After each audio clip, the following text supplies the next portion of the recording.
Hey guys, okay, so I have a couple of new Am I the A-hole stories that I want to read to you guys today because I have to know what you guys think about these ones. Also guys, please stay till the end of the video because I want you to let me know which one of my Zodiac picks is your favorite. Alright, so this first story is super short, but it ended up being pretty controversial and there is so many comments on Reddit for this one. Am I the a-hole for taking $2,000 to get off the plane and coming home late? Delta gave me $2,000 to skip my flight. This $2,000 can be spent anywhere. The flight looked like it was going to get canceled anyway, and it did. So now I have $2,000 and a hotel stay, but my fiance is mad at me. She thinks that it's ridiculous that I chose the money over coming home, but it looked like the flight was going to get canceled anyways. Not to mention I called once and texted once to ask her opinion and she didn't even answer. She claims that because she's been in a semi-depressed state the past few days, it's crazy of me to ever make that decision. She never even communicated to me how bad she was until right now. Last night we spoke and she seemed a bit better. So am I wrong? To me, it just seems like the fiance wanted a reason to be mad. I know that if my man told me that he got $2,000 to get off of a flight that was gonna get canceled anyways, I would be hella excited. Now, I will say that it feels like the story may be leaving out a little bit of information, but I'm not sure. Like, for example, if there was kids involved. Because I can understand why the fiance would be a little bit mad if she thought that her fiance was on his way home and, to come home and help out with the kids, and then he ended up staying in a hotel and getting another free day. So I can see why she would be a little bit mad, but it's $2,000. So she needs to just suck it up and be excited about the money. And OP tried to call and text her anyway, so the fact that she didn't answer means that she forfeited her decision in the matter. So with the information given, I'm going to give OP a 0 out of 10 a-hole rating. And I'm going to give the fiance a 4 out of 10 because she's just being dramatic for no reason. So you have to let me know what you think about this in the comments. So guys, I wanted to show you really quickly what I do when one of my molds start getting old and worn out.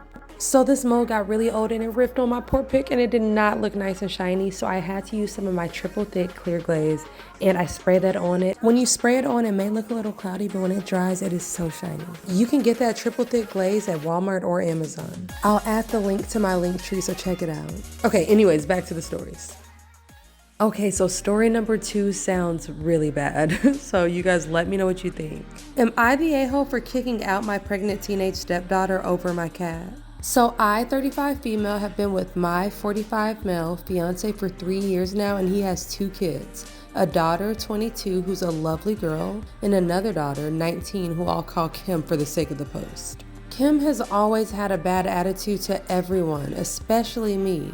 And before anyone makes any assumptions, my fiance was already divorced from his ex for 2 years before we even met. Honestly, his ex is a really nice person and I get along with her very well, so there's no hate from her end either.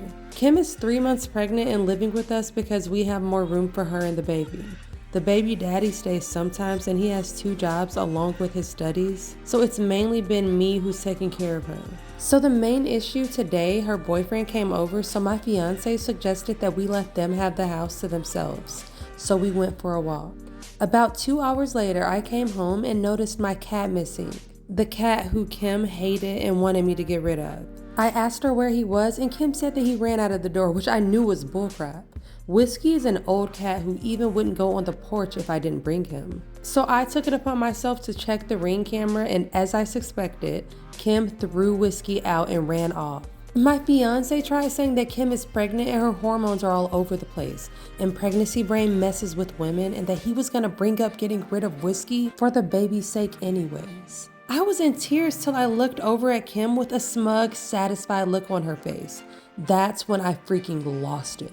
I got up in her face and screamed that she had 1 hour to find my cat or all of her crap would be in the dumpster. I told her that I was done being her slave. Then she had the audacity to tell me that she wasn't looking for my stupid cat and that I needed to back off because she's pregnant. My fiance then told me that I needed to calm down and that we would go look for the cat. I told him that I was gonna look for my cat on my own and that when I got back, his daughter better be gone. And if he had any issues with that, he better be gone too, because I was sick of dealing with this little brat.